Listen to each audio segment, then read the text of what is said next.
At 17 years old, Dashka was the most beautiful in the village. She had long black wavy hair, bright green eyes, a good figure with a nice bust. A romantic nature, she wanted to save herself for one special person. At the beginning of July, a group from Moscow arrived in the village. On the very first evening, Dasha went to a disco and fell in love. Dmitry was not like other employees of the city company where he worked. He was not arrogant or rude, and at the end of the disco he approached Dasha and invited her to dance. Dasha agreed. He introduced himself and asked her name. She answered, Dasha. Dmitry responded with a compliment, saying that she has beautiful hair. Dasha smiled, because her hair was her pride. When they left the club, Dima asked Dasha if she wanted to take a walk with him. She agreed, and the two of them began to wander around the village at night. After a couple of minutes, Dima hugged her shoulders, and after a few minutes his hand moved to her waist. Dasha did not resist and soon hugged him too. Eventually the couple stopped in the middle of a small bridge that crossed a stream. They stood there for some time, admiring the scenery.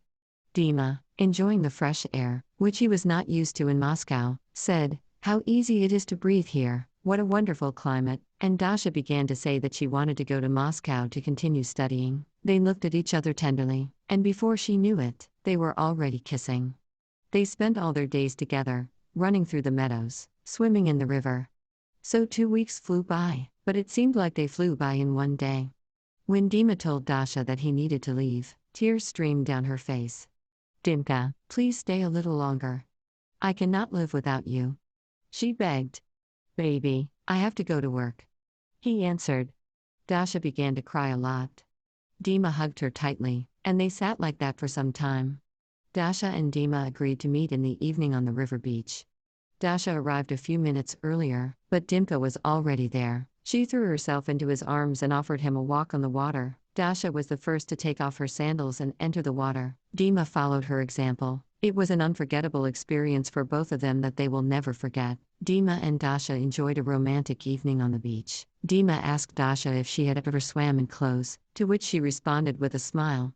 Taking her hand, Dima led her further into the water until she was waist deep. Dasha stopped and hugged Dima's neck. She kissed him deeply. Then she quietly told him, "Come with me," and Dima followed her out of the water. She walked slowly holding his hand. Not far from the river, on the top of a hill, there was a small forest. Dasha sat down next to one haystack, and Dima sat down next to her and began to kiss her. "Dim, will you at least sometimes remember me?" Dasha asked. "Of course," he replied. "You said that you would go to the university in Moscow. Call me and I will help you get settled. If you want, you can live with me." Dasha smiled. Dasha decided to give Dimka the most expensive thing she had. Dima was shocked by this gesture, but was very happy and accepted the gift. Took the most secret things from the girl. After all, it was her first time. He said goodbye and left. Dasha stayed in the village still naive and believing in the kindness of strangers. She was unable to go to Moscow. She remained to live in her village. Thank you for taking the time to listen to this story. If you liked it, please like